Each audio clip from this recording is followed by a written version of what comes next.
Amém, glória a Deus. Boa noite, irmãos, graça e paz, amém? Ô, irmãos, que alegria, olha que igreja viva que nós fazemos parte, não é mesmo?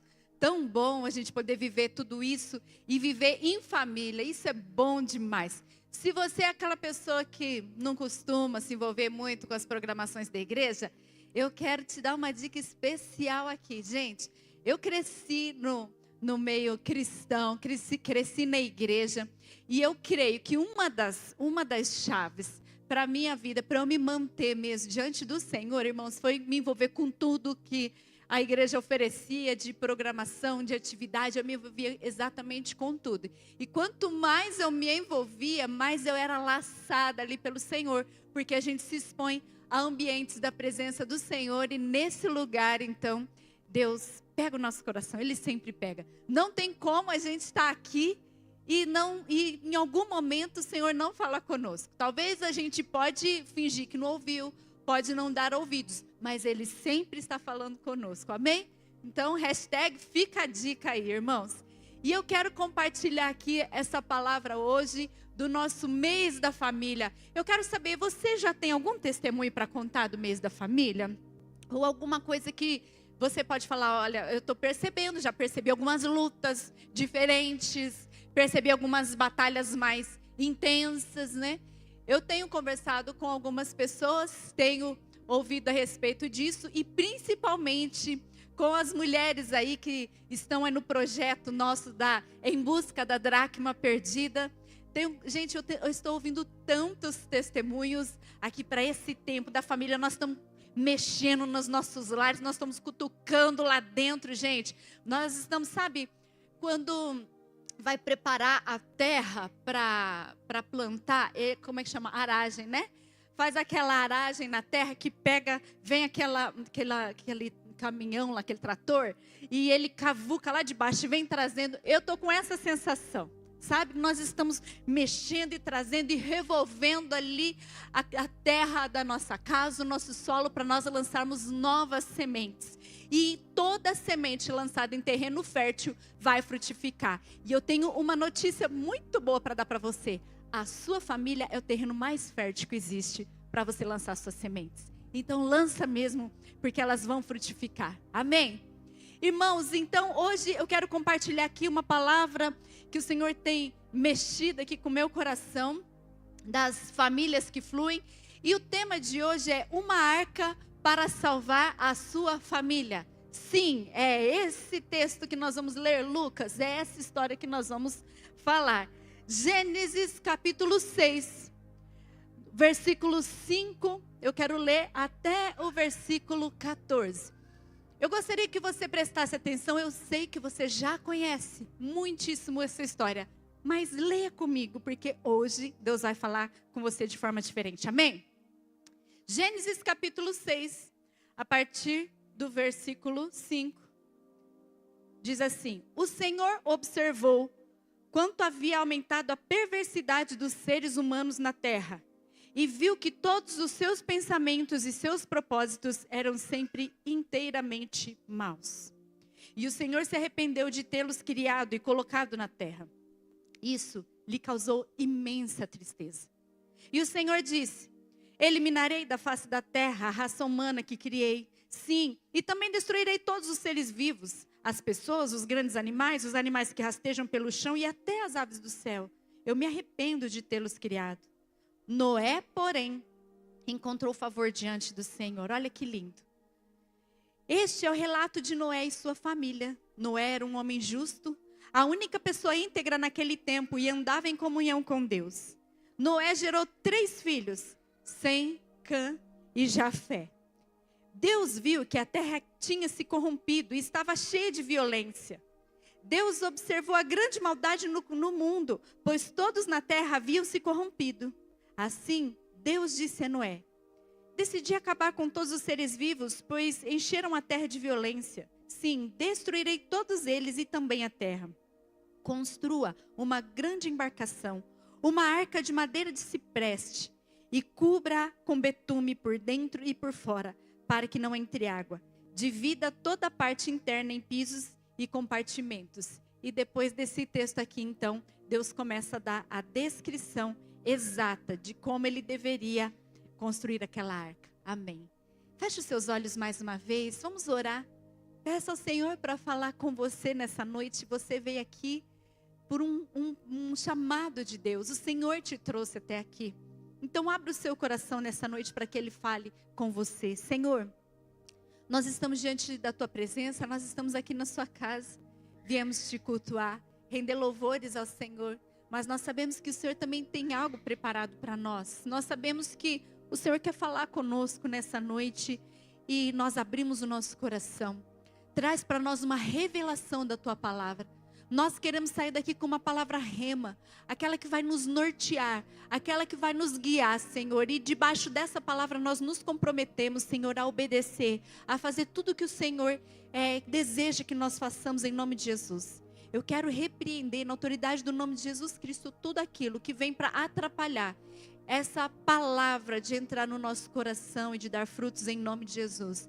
E eu declaro que essa palavra será poderosa no nosso coração. Ela vai entrar na nossa alma, no mais profundo do nosso ser. E nós vamos viver os frutos dela em nome de Jesus. Amém. Amém, irmãos.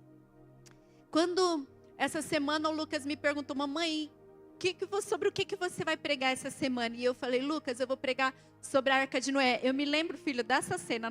Ele estava indo para a escola, nós estávamos entrando no carro e ele estava um pouquinho à minha frente. Ele virou para trás e falou assim, Arca de Noé? Eu falei, Arca de Noé.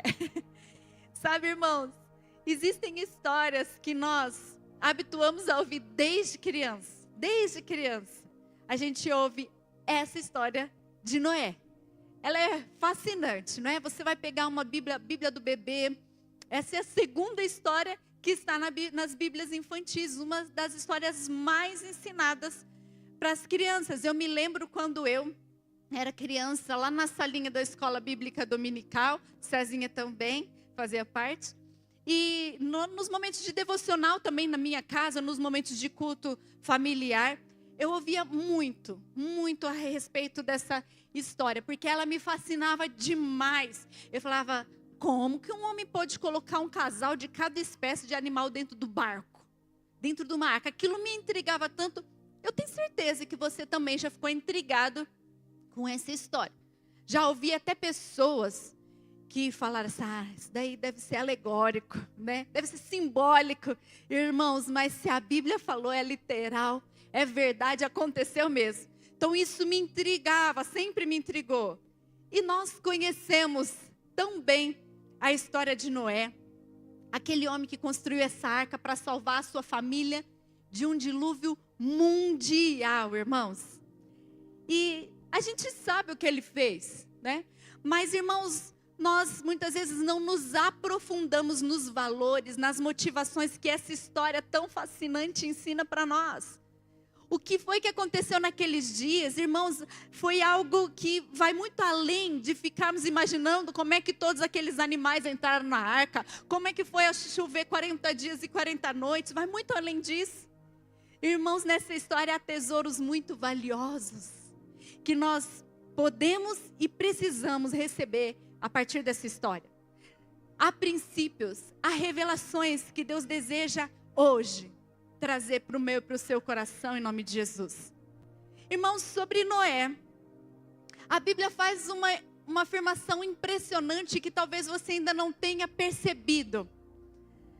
Ezequiel capítulo 14, versículo 14, a Bíblia fala, Deus está falando, mesmo que esses três homens, Noé, Daniel e Jó, veja, Noé está no meio desses três homens, mesmo que esses três homens, Noé, Daniel e Jó, estivessem nela por sua retidão, eles só poderiam livrar a si mesmos, declara o Senhor soberano.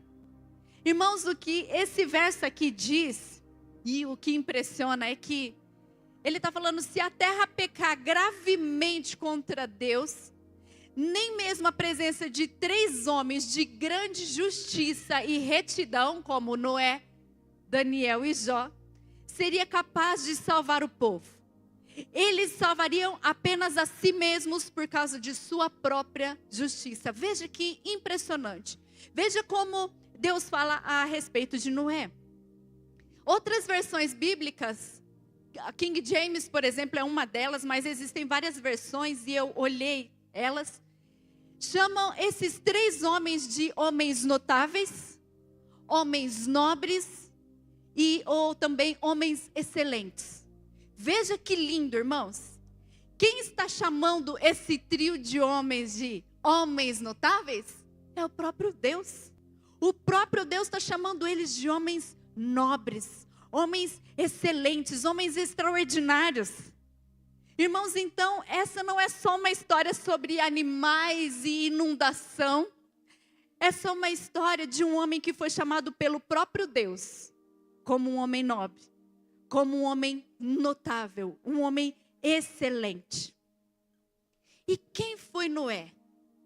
E o que é que ele fez, então, que levou Deus a chamá-lo assim, de homem notável, de homem nobre? Irmãos, nós sabemos que Noé viveu numa época muitíssimo complicada. O texto que nós lemos de Gênesis, Deus, ele encontra Noé, e ele está vivendo naquela sociedade marcada por uma corrupção terrível, marcada por uma violência extrema. E aquela época, irmãos, não era nada fácil. Mas a semelhança com a nossa época, ela não é coincidência, porque o próprio Jesus previu que isso aconteceria. Veja Lucas capítulo 17, versículos 26 e 27. Jesus diz assim: como foi nos dias de Noé, assim será nos dias do Filho do Homem, ou seja, nos nossos dias, às vésperas da volta de Jesus. E Jesus fala assim, as pessoas comiam, bebiam, se casavam e davam em casamento até o dia em que Noé entrou na arca. Veio o dilúvio e destruiu a todos. Como foi nos dias de Noé? Você sabe como foi nos dias de Noé? O texto que nós lemos ali no início responde essa pergunta. A Bíblia fala que o Senhor viu quão grande era a maldade do ser humano na terra e que toda a inclinação dos pensamentos e do seu coração era para o mal em todo o tempo. Essa era a geração que Noé estava vivendo. Mas mesmo em meio a esse ambiente, irmãos, a Bíblia fala que Noé permaneceu íntegro. A Bíblia fala que ele era um homem justo, ele era um homem bom. E fala mais, mesmo diante dessa sociedade tão corrompida, inclinada para o mal, inclinada a si próprios, a Bíblia fala que Noé andava com Deus. Ele é a nossa referência hoje, para os nossos dias. Irmãos, no versículo 8 do capítulo 6 de Gênesis, a Bíblia fala: Noé, porém, encontrou favor aos olhos do Senhor. Uau, que lindo! Noé encontrou favor aos olhos do Senhor. Ninguém mais daquela geração, ninguém mais da humanidade, a não ser Noé. Irmãos, é claro que na época de Noé, o pecado não era comer, o pecado não era beber, o pecado não era se casar. Irmãos, o que Jesus está dizendo nesse texto é que naquela época, as pessoas não tinham mais interesse em Deus. As pessoas não tinham mais os seus olhos no Senhor, só nas suas coisas, só na sua satisfação pessoal. E se assemelha muito ao nosso tempo.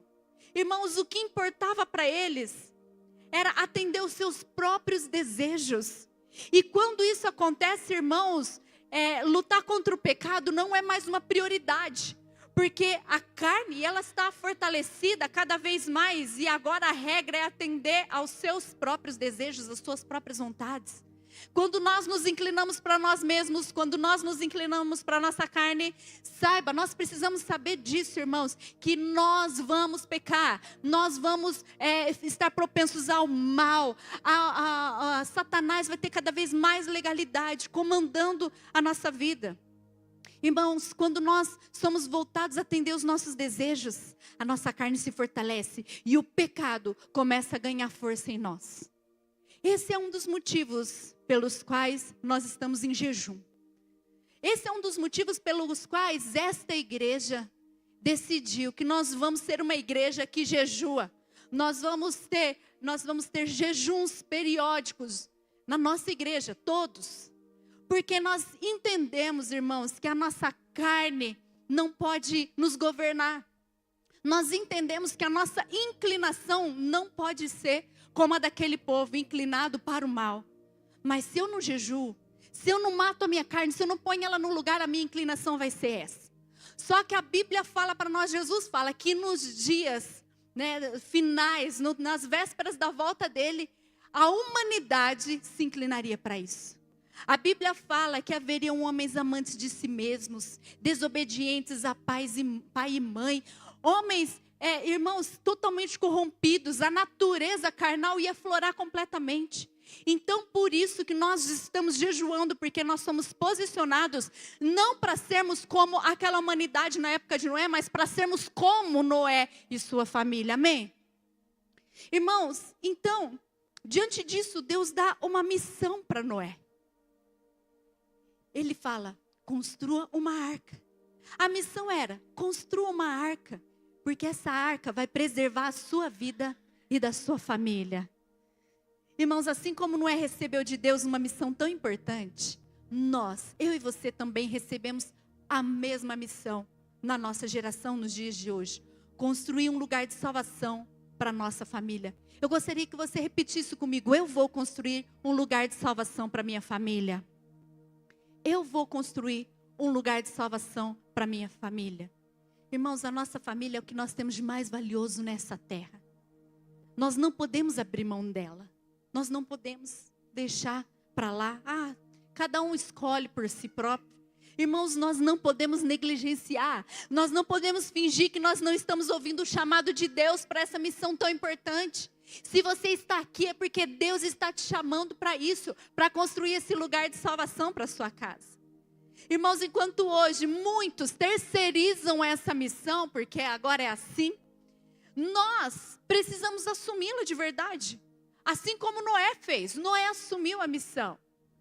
Por mais que pareça loucura, por mais que pareça algo impossível. Queridos, não há salvação se primeiro nós não dissermos sim à missão. Então hoje eu quero te convidar a dizer sim à missão de Jesus para nós. Construa um lugar de salvação para a sua família. Noé não só ouviu a orientação de Deus. A Bíblia fala que ele fez exatamente tudo, conforme Deus havia ordenado.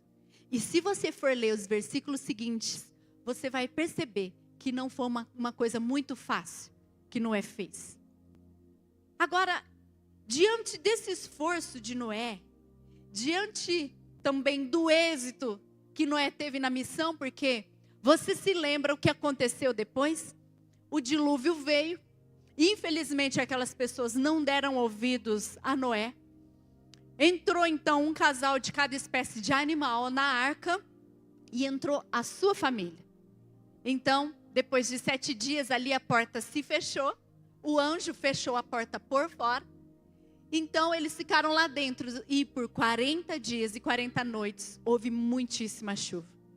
E toda a humanidade, todo ser vivo fora desse lugar de salvação morreu. Mas depois disso, Noé saiu da arca. Então foi um renascer, um recomeço, algo novo, uma nova oportunidade. E Noé pode reconstruir. E a partir dele, então, nós viemos, toda a nossa geração aqui, nós viemos a partir da obediência de um homem íntegro que se destacou no meio da sua geração. Amém?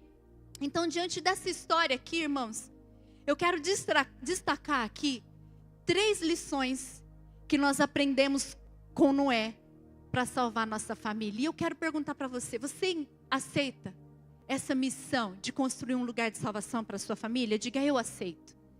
Irmãos, o êxito na nossa missão depende do nosso sim. Então vamos lá. 3 lições que nós aprendemos com Noé para salvar a nossa família. A primeira lição que eu aprendo com Noé é que a fé é o princípio para a salvação. A fé é o princípio para a salvação. Eu quero perguntar a você que conhece essa história aí. Irmãos, construir uma arca naquela região, onde nunca havia chovido, onde nem havia um grande lago ou um mar por perto, fazia algum sentido? Não, não fazia nenhum sentido. Claro que não, irmãos. Não fazia sentido para ninguém, e eu ouso dizer que nem mesmo para Noé. Nem mesmo para Noé. Ninguém nunca tinha ouvido falar de chuva, nem Noé. A primeira vez que ele ouviu falar de chuva foi da boca do próprio Deus. Foi naquele momento, era algo assim que talvez fosse além daquilo que ele conseguisse entender, da imaginação dele. E você acha que Noé foi criticado por isso? Com certeza. Noé foi muito criticado. A Bíblia fala que as pessoas zombavam tanto dele. Porque para as pessoas, ele era doido. Para as pessoas, ele era um radical. Para as pessoas, ele era aquele cara esquisitão.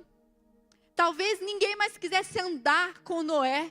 Ixi, meu Deus, não fica nem perto, que é capaz de pegar essa doença de Noé aí. Ele está muito estranho. Mas sabe de uma coisa? Noé escolheu crer na palavra de Deus. Noé escolheu a fé. Porque quem tinha falado com ele era o próprio Deus. Deus falou com ele. Mas Noé precisou de muita fé para agir com base em algo que ele nem sequer sabia o que era. Imagina a fé que ele precisou. Irmãos, imagina que durante todo o tempo de construção daquela arca, Noé, ele se levantava de manhã, crendo no que Deus falou. E ele falava, eu creio que ele enfrentava aquela luta entre a carne dele e a fé dele. Porque ele pensava, mas é humanamente impossível. Como assim, chuva? Ele só conhecia garoa, sereno. Vai serenar tanto, vai chover tanto que vai inundar a terra. Não, mas Deus mandou eu construir. Ele falou que vai chover. Ele falou que a água vai inundar a terra. Eu imagino que dia após dia que Noé se levantava para fazer o que Deus havia mandado, era mais um dia de batalha na fé dele. Era mais um dia que ele tinha que lutar contra a carne dele. Enquanto todos aqueles que eram propensos a si próprios, a sua carne, eles achavam, esse é ridículo, não faça. Noé, que você está louco, para com isso. A vida de Noé estava propensa à fé, a Deus. Então ele dizia, não importa o que essas pessoas estão dizendo. Não importa, eu ouvi a palavra de Deus. Eu creio no que Deus me falou. Hebreus capítulo 11, versículo 7. A Bíblia fala, pela fé, Noé, quando avisado a respeito de coisas que ainda não se viam, movido por santo temor, construíram uma arca para salvar a sua família. Irmãos, foi um temor que moveu ele. Temor pela palavra de Deus. A fé de Noé fez com que ele agisse. Aquilo que ele não via, irmãos, ele tinha convicção de que iria acontecer. Irmãos, por meio da fé, ele salvou a família dele. E por meio da fé, eu e você podemos levar a nossa família à salvação. Noé perseverou por muitos anos fazendo aquilo que Deus mandou fazer, mesmo que não parecesse fazer sentido. Irmãos, ele foi avisado de coisas que ainda não se viam, mas porque ele queria, ele obedeceu. Sabe, irmãos, às vezes é difícil a gente acreditar que em mim serão benditas todas as famílias da terra. Às vezes é difícil eu acreditar que o Senhor tem para mim bênçãos, o Senhor quer transformar a minha casa. Às vezes você ouve pessoas que vêm aqui falando, contando os testemunhos delas, e você fala, olha, foi lindo para ele, mas não é para mim. Na minha casa é diferente, meu marido tem um coração duro, meus filhos não conseguem vir para o Senhor, eles estão totalmente envolvidos no mundo. E às vezes a gente vai se afogando e se inundando nesse mar de incredulidade, nesse mar de circunstâncias ruins, e a gente não tem força às vezes para crer. Irmãos, a fé é uma decisão que eu tomo. Eu decido crer na palavra de Deus. Eu decido crer nas promessas que Ele tem para mim. Eu decido crer. Eu e a minha casa serviremos ao Senhor. É para minha família, em nome de Jesus. Irmãos, foi fácil fazer aquela arca sozinho, só com a ajuda dos 3 filhinhos dele? Não foi. Era uma arca gigantesca. Depois você pode ver as proporções. Foi muito difícil. Exigiu trabalho. Irmãos, agir por fé exigiu de Noé dedicação. Porque construir uma família sólida, irmãos, também exige dedicação. Também exige trabalho. Exige que nós creiamos naquilo que nós ainda não estamos vendo. Mas que por meio da fé, eu já as alcanço em nome de Jesus. A Bíblia fala que Moisés, ele permaneceu firme quando viu o invisível, irmãos. Aquilo que ninguém podia ver, Moisés viu. Eu olho lá na frente, é isso que a fé me faz ver. O invisível. Sabe, quando Deus me chamou para ser uma pastora, quando eu recebi o chamado do Senhor, era totalmente impossível. Eu fazia parte de uma denominação que não nomeava mulheres para o pastorado. Então, na minha cabeça denominacional, naquela época na qual eu cresci, na minha cabeça eu falava, impossível, isso não tem jeito. Mas, irmãos, eu criei na palavra de Deus, e Deus fez do jeito dele, Deus fez da forma dele, e hoje eu estou aqui. Um dia nesse altar, queridos, eu tive uma revisão, eu falo, porque eu tive a mesma visão novamente, de quando eu era adolescente. E haviam orado comigo para que eu entendesse qual era o chamado de Deus para a minha vida.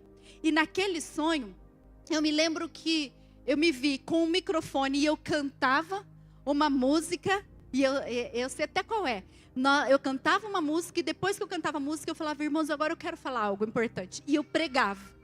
E era um auditório comprido e escuro, e tinham muitas pessoas. Então, há alguns anos atrás, isso foi na adolescência, há alguns anos atrás, eu me lembro no Incendiários, o pastor Elias Dantas estava aqui. E ele acabou de pregar e ele me chamou. E ele disse, Suelen, suba aqui e canta aquela música. E era exatamente aquela música, mas eu não tinha me ligado. E eu, naquele momento, eu peguei o microfone e comecei a cantar e eu fechei os meus olhos. Irmãos, naquela hora, eu vi a cena exatamente. Quando eu era adolescente, eu vi todos vocês aqui. Eu vi essa igreja. Eu vi eu neste lugar. Eu me vi neste lugar. Então, naquele dia, eu tinha certeza que o Senhor tinha feito aquilo que Ele havia dito que faria, mesmo que os meus olhos naturais não enxergassem, mas pela fé eu enxerguei. E hoje eu vivo para a glória do Senhor. Irmãos, Noé foi um homem notável. Noé foi um homem extraordinário. Sabe por quê? Porque ele não fazia o que todo mundo fazia. E é exatamente todo mundo. Ele obedecia ao que Deus mandava. E ele não se importava com a maioria. Ô irmãos, a maioria não se importa com a palavra de Deus. A maioria não se importa com o próprio Deus. A maioria, irmãos, sabe o que eles fazem? Eles seguem o curso do mundo. Eles não se importam com a perda de valores. Eles acham que tudo é normal e eles falam assim, hoje isso é normal, hoje isso é aceito, mas a pergunta é aceito por quem? É aceito por Deus? Irmãos, como na época de Noé, a Bíblia fala, Jesus fala, o juízo virá. E esse é um grande ponto que nós precisamos nos atentar aqui. Noé, ele era tido como meio doido. A maioria das pessoas achava ele assim. Porque ele estava agindo com bases em coisas humanamente absurdas. Mas aquelas pessoas que pensavam isso de Noé, elas infelizmente acabaram morrendo no dilúvio. E elas não puderam fazer nada pelas suas famílias. Mas Noé, não. Ele creu. Noé teve fé em Deus. E por 100 anos, mesmo sem ver nada, ele trabalhou muito para construir a arca que salvaria sua família. Amém? Essa é a primeira coisa que eu aprendo com Noé, a respeito da fé. A fé é o princípio para a salvação. A segunda coisa que nós podemos aprender com essa história de Noé é que a nossa influência determina onde está o olhar da nossa família. Irmãos, olha para essa história. Às vezes a gente se impressiona tanto com animais entrando na arca e a gente não percebe o grande e verdadeiro milagre que aconteceu aqui. O grande e verdadeiro milagre não foi simplesmente os animais de 2 em 2 virem se chegar a entrar na arca. O grande milagre foi que sabe quem entrou na arca? Os filhos de Noé, Sem, Cã e Jafé. Isso quer dizer que Noé exercia grande influência sobre a vida dos seus filhos. Isso quer dizer que mesmo numa sociedade totalmente perversa, corrompida, com valores diabólicos, os seus filhos nem titubearam para olhar para esse povo. Os filhos dele, Sem, Cã e Jafé, tinham Noé e sua mãe como total referência, como aqueles que influenciavam diretamente as suas vidas. E Sem, Cã e Jafé, lembre-se, levaram as suas esposas também, que a Bíblia fala que as noras de Noé também entraram na arca. Ninguém mais quis entrar, mas eles entraram. Os filhos entraram. Eu quero que você ouça algo com atenção. Irmãos, o exemplo, ele não é a melhor opção. O exemplo é a única opção. Os nossos filhos, a nossa família, as pessoas que estão ao nosso redor, eles vão nos copiar em tudo. Tudo de bom e tudo de ruim também. Sabe, nós precisamos entender que as nossas ações, elas falam mais alto do que as nossas palavras. A forma como nós temos agido dentro do nosso lar, ela vai ficar muito mais impregnada na vida dos seus, da sua família, do que os ensinamentos propriamente dito, aquilo que você fala. Os nossos filhos estão olhando para as nossas atitudes. Os nossos pais estão olhando para as nossas atitudes. Lá na nossa casa, aconteceu ainda hoje uma questão que os meninos queriam dar aquela burladinha no devocional, né? E daí, papai, a gente queria, hoje não, hoje é descanso, domingo. E o Cezinha falou assim: Lucas, Davi, quantas vezes vocês acordaram e viram o papai e a mamãe aqui na mesa lendo a Bíblia? E eles responderam: milhares. Milhares. Queridos, porque nós sabemos que isso é o que vai ficar. Isso é o que vai ficar na mente deles. Eu me lembrei que, de vez em quando, eu via que a minha mãe, ela não falava nada para nós, ela só se ausentava. E eu, como boa criança, ia ver o que minha mãe estava fazendo. E quando eu chegava perto da porta do quarto dela, ela estava ajoelhada ao lado da cama. Eu fico até emocionada de lembrar. Ela estava ajoelhada ao lado da cama e ela estava orando ao Senhor. E lá ela passava um bom tempo. Eu não ouvia o que ela estava falando porque eu estava de longe. Eu lembro que era de longe, pela porta assim. Eu via ela lá olhando. Mas essa também era a mesma cena que eu via quando eu ia na casa da minha avó. A mãe da minha mãe. Quando eu chegava na casa da minha avó de manhã, eu entrava no quarto dela e eu via a minha avó de joelhos do lado da cama dela, orando. E isso sempre queimou no meu coração. E eu achava demais. Via também minhas tias fazendo isso. Então, um dia eu estava orando ao Senhor e eu estava muito preocupada porque eu dizia: Senhor, como que eu posso ensinar o Lucas e o Davi a orar de verdade, né? Eu sei que às vezes eles me veem ali naquele momento de intercessão, quando eu estou em voz audível, eu vou orando, vou declarando, vou na minha casa. Agora, um projeto aí da Dracma Perdida, eu vou abrir na janela, vou fazendo, vou arrumando a cama, vou fazendo, tudo, não, vou orando, né? Mas eu queria que eles tivessem oração dentro deles. Então eu falei, Senhor, como que eu posso ensinar isso para os meus filhos? E na hora eu me lembrei dessas duas cenas. Então Deus falou para mim assim, ó, tenha uma postura de oração. Porque o que eu vi na minha mãe e na minha avó, não foram mulheres me dizendo, filha, vai lá, ajoelha, orar. E se elas tivessem feito também, seria bom. Mas o que elas fizeram, irmãos, foi ter a postura. Para que eu pudesse imitá-las. E elas influenciaram a minha vida. Irmãos, os filhos de Noé só entraram na arca porque eles viram os seus próprios pais entrando. Eles só entraram na arca porque eles viram o pai e a mãe se movimentando para isso. A Bíblia dá essa ênfase para Noé construindo, mas nós sabemos que aquilo mobilizou a casa deles. Mobilizou a família deles.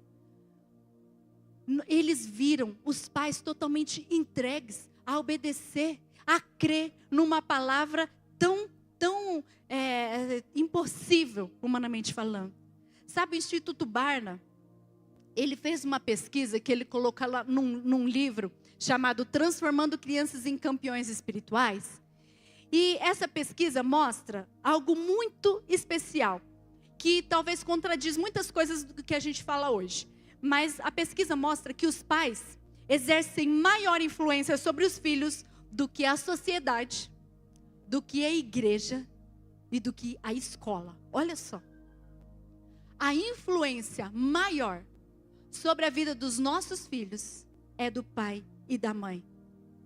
Servir de modelo, irmãos, ainda é a forma mais eficaz de ensinar. Sabe, a gente precisa quebrar aquele mito de que a igreja é a principal responsável pela fé dos nossos filhos. Tem crianças que a gente sabe, a gente percebe, irmãos, eu preciso dizer, porque eu estou no Kids toda hora. A gente sabe que o único momento que ela ouve a palavra de Deus é aqui. É aqui no culto. E isso é um mito. A igreja, ela é aquela que vem para auxiliar. Ela é aquela que vem para andar de mãos dadas conosco diante de um trabalho que nós já estamos fazendo dentro da nossa casa todos os dias. Pais, nós somos os responsáveis pela fé dos nossos filhos. Filhos, vocês que são os únicos convertidos na sua casa, você é um exemplo lá dentro. Você é um exemplo. Não pense que os seus pais, que os seus irmãos, que outras pessoas ali da sua família não estão olhando para você. Pelo contrário, eles estão esperando pelo seu posicionamento. Eles estão esperando pelas suas reações. Eles estão esperando pelo seu testemunho.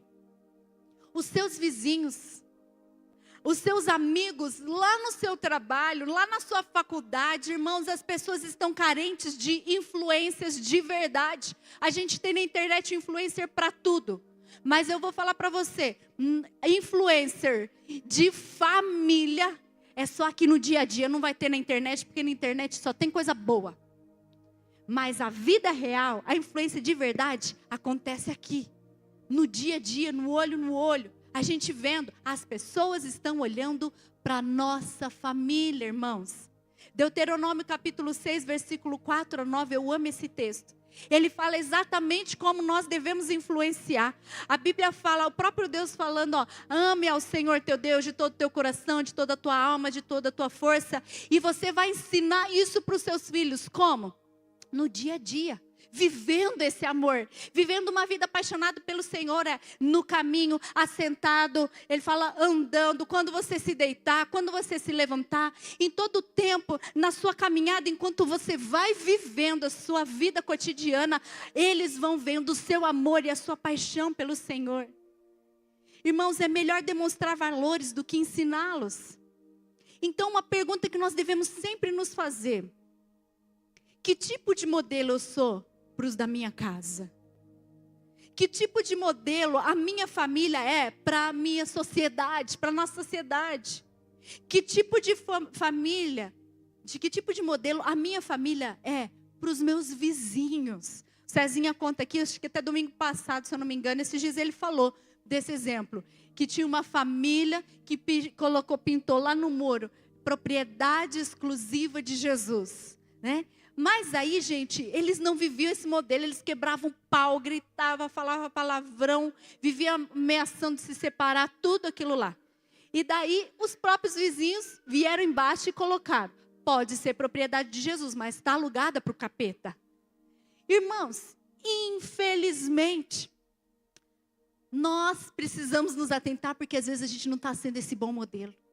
Nós precisamos, a nossa sociedade, a nossa geração precisa desse modelo. Irmãos, nós podemos ensinar efetivamente o que nós não praticamos. Nós nem podemos dar aquilo que nós não temos. É claro que nós não estamos falando aqui sobre perfeição. Nós estamos falando aqui sobre autenticidade. Servir de modelo, irmãos, não significa que a gente vai ser perfeito. Você não precisa ser perfeito para ser modelo. Mas você precisa ser autêntico, você precisa ser real com todo mundo. Se você errou, porque nós erramos, né? Peça perdão. Corre pedir perdão. Seja honesto com os seus erros. Cezinha estava me contando ontem ou antes de ontem, que ele tem feito isso, né? Procura nossos filhos, quando ele percebe que errou, ele fala: Lucas, Davi, você achou que eu ultrapassei esse limite? Você achou que eu gritei com você? Me perdoa, você me perdoa? Irmãos, não há problema nisso. Isso é ser autêntico. Isso é viver de fato o evangelho. As nossas famílias, a nossa família, ela não vai se tornar uma família de crentes autênticos em estufas artificiais, irmãos. Só indo na igreja dia de domingo, no primeiro e no segundo domingo, porque a Santa Ceia pode ser que seja num desses dois. E você vê aqui na igreja que são os domingos que mais enche a igreja. Depois começa a dar aquela esvaziadinha. Irmãos, nós não vamos criar crentes autênticos em estufas artificiais. Crentes autênticos, eles são gerados vendo a fé real um dos outros. É no dia a dia, é lá na mesa do jantar, no café da manhã, é na hora da crise, é no gerenciamento ali das nossas finanças, é no trato uns com os outros. É dessa forma que nós criamos crentes autênticos. A história de Noé e da arca, ela fala sobre a responsabilidade de cada cristão em conduzir espiritualmente a sua família, em proteger uns aos outros, em fortalecer os laços de afeto, os laços de amor, de valorizar a relação de todos com Deus. A nossa família, irmãos, ela precisa de uma arca espiritual. Assim como aquela arca, ela ofereceu proteção para Noé e para sua família no meio do dilúvio. A família, ela precisa ser um ambiente construído sobre Deus, sobre a sua palavra. A nossa família precisa ser uma família que é construída debaixo de oração, de santidade, de valorização de princípios, de relacionamento com o Senhor. É assim que nós construímos uma arca. A Bíblia fala que Noé andou com Deus. Noé andou com Deus. E isso fez total diferença. E a terceira e última coisa que nós podemos aprender com Noé é que toda obediência tem uma recompensa. Toda obediência tem uma recompensa. No versículo 22, a Bíblia fala assim: Noé fez tudo exatamente como Deus tinha ordenado. Exatamente como Deus tinha ordenado.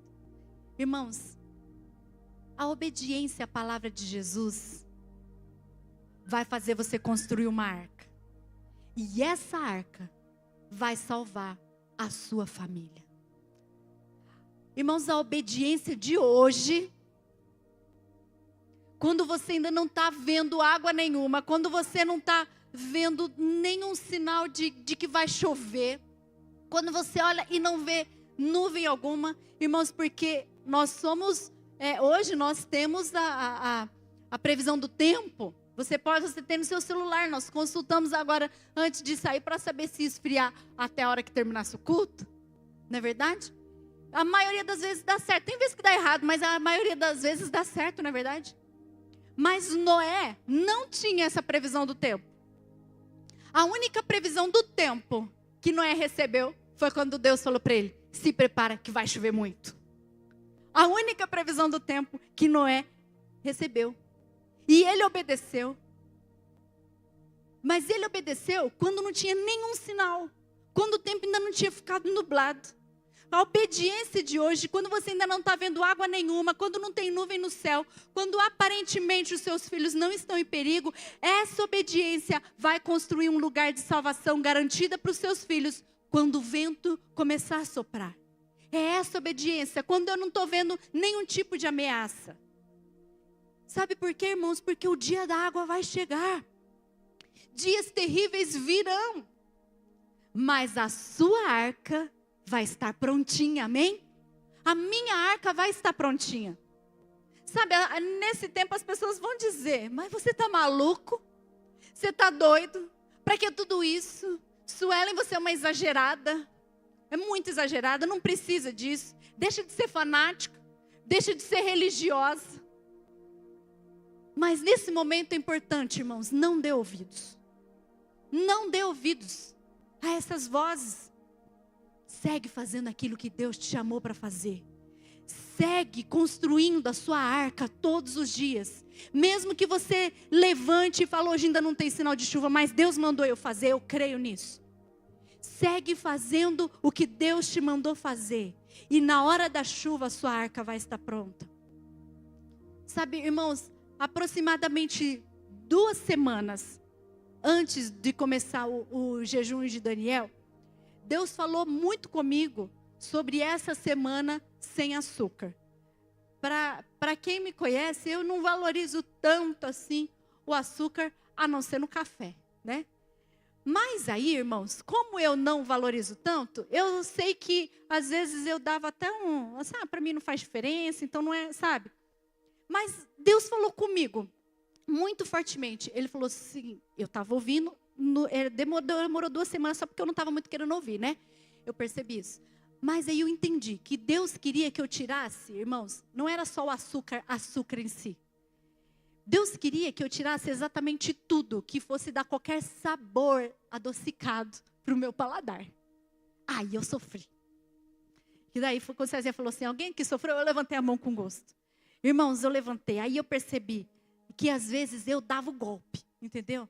Eu dava o golpe, estou confessando aqui, né? Sem maldade mesmo, assim, porque eu falava, tirei o açúcar, tirei, né? Então vou pôr mel, né?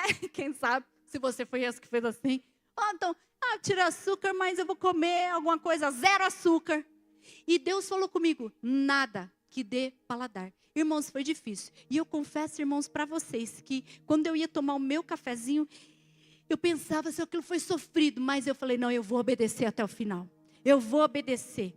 E sabe, o único açúcar que eu não, o único gostinho de doce, de açúcar que eu não consegui tirar foi da pasta de dente, porque eu tinha que escovar dente, né? Aí aquele lá eu falava assim, Senhor, isso aqui não tem jeito, que não tem pasta salgada. Mas irmãos, eu sei que eu vou colher o fruto dessa obediência. Que foi uma semana difícil. Quando eu falo em obediência também, nós lembramos. Quando o médico, nós estávamos em toda aquela luta que a gente passou com a enfermidade do Lucas. E a cada momento era uma ameaça tão difícil que a gente tinha. E o médico sempre muito preocupado. Então um dia ele chamou a mim e ao Cezinha no consultório dele. E ele falou assim, olha, eu quero dizer algo para vocês dois. Vocês têm que mudar para Curitiba. Vocês não podem morar tão longe de Curitiba. Ele disse bem assim para nós. Não era uma opção para ele nós morarmos aqui.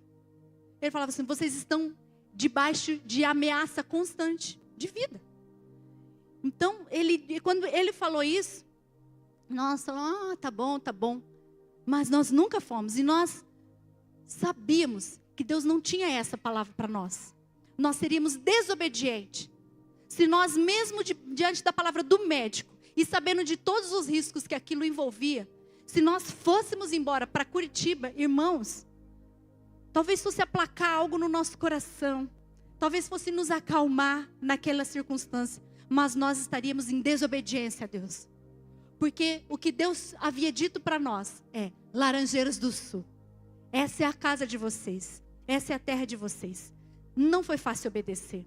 Muitos e muitos dias, para quem conhece a nossa história bem de pertinho, sabe que nós dormimos, o Cezinha deixava o nosso carro sempre abastecido e não colocava, muitas vezes ele não colocava nem na garagem.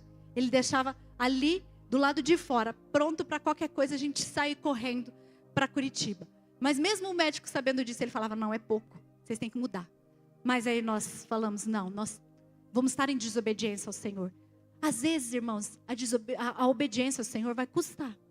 Vai confrontar o nosso coração. Aquilo que é confortável para nós. Aquilo que talvez possa gerar uma ameaça para nós. Mas depois, a gente colhe os frutos. Está aqui, ó, na primeira cadeira. Irmãos, a arca vem depois da obediência.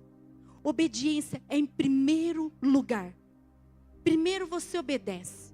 Primeiro você vai obedecendo. E essa arca vai sendo construída. Hoje você não quer fazer o seu devocional. Hoje você acordou, está difícil, está na correria. Mas você lembra que Deus te chamou para estar com Ele em primeiro lugar. Buscar Ele sobre todas as coisas. Aí você vai e fala assim, não, eu sou um exemplo na minha casa, eu vou obedecer. E eu vou lá e eu tiro meu tempo com o Senhor. E você colocou mais uma madeira lá na sua arca. Não, então hoje eu queria mesmo era ceder a esse pecado. A minha vontade é para isso, mas eu decido obedecer. Eu decido por santidade. Eu decido lutar contra a minha carne. Então nesse momento você colocou mais uma madeira, você passou mais um betume lá na sua arca. A arca se constrói assim, de obediência em obediência. Todos os dias um pouquinho. Irmãos, Noé levou 100 anos construindo a arca. E às vezes o que a gente quer é em poucos dias. Em um mês, um agosto, que a minha família esteja toda estruturada. Irmãos, a nossa obediência, ela vai ser determinante. Para que nós possamos viver a salvação. A obediência constrói esse ambiente protetor para a nossa família. O que é mais impressionante é que Deus teve que falar com Noé só uma vez. Ô gente, Noé obedeceu. Agora vamos falar aqui uma verdade aqui, pai e mãe. Quem é que era o sonho da sua vida falar uma vez e seu filho obedecer? Meu sonho, viu? Meu sonho. Uma vez. Não é isso que nós queremos? Lá em casa a gente fala assim, ó. Nós vamos falar uma vez, Lucas e Davi. Uma vez. A regra do one que a gente fala lá em casa. Uma vez. E daí vocês vão obedecer. Deus só falou uma vez com Noé. E depois, sabe quando ele tornou a falar de novo? Depois de 100 anos. 100 anos. Não foram 100 dias, irmãos. Não foram 100 horas. Foram 100 anos. E Deus falou tanto comigo quando eu prestei atenção nisso. Deus falou para mim, Suelen, para de ficar procurando opinião dos outros sobre aquilo que eu já falei para você. Para, Suelen, de ficar procurando testificação naquilo que já está na minha palavra. Na ordem que eu já dei para você. Se está escrito, irmãos, se Deus falou, obedeça. A obediência de Noé foi nesse ponto. Deus não precisou falar mais nada. E eu vou falar para você, eu não acredito que Deus ignorou, falou, vamos ver o que dá. Não, Deus conhecia o coração obediente de Noé. Uma palavra, uma direção, foi o que bastou para que ele obedecesse. Irmãos, a arca não foi construída quando a chuva começou. A arca foi construída muito antes. Noé se preparou antecipadamente. Confiou no Senhor. Então não espere a crise familiar chegar para você começar a cuidar da sua casa, para você começar a cuidar da sua família espiritualmente. Não espere.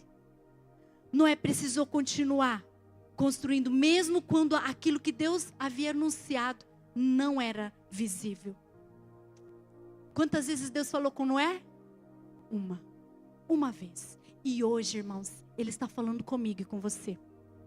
Na nossa geração, essa geração que está como a geração de Noé, tão corrompida, Deus está levantando as nossas famílias. Deus olhou para você, Deus olhou para a sua casa, e Ele te deu uma missão, Ele deu uma missão para mim. Construa um lugar de salvação para a sua família. Irmãos, é um chamado. É um chamado para que nós não sejamos apenas espectadores das circunstâncias. Vamos ver o que vai dar. Nós não somos Zeca Pagodinho, deixa a vida me levar. Irmãos, nós somos aqueles que nos posicionam. Construa sua arca. Exerça sua fé. Creia no que Deus falou. Seja um exemplo de oração, de integridade, de bondade, de vida com Deus. Obedeça. Seja uma pessoa obediente ao que Deus mandou você fazer. E esse ambiente, ele vai ser capaz de sustentar a sua família quando vierem as tempestades. Irmãos, a grande pergunta para nós finalizarmos aqui é: eu estou realmente construindo uma arca para minha família? E mais ainda, que tipo de arca eu estou construindo hoje para proteger a minha família amanhã? Eu quero convidar você a fechar os seus olhos. Nós vamos orar. Nós vamos ter um tempo de oração agora.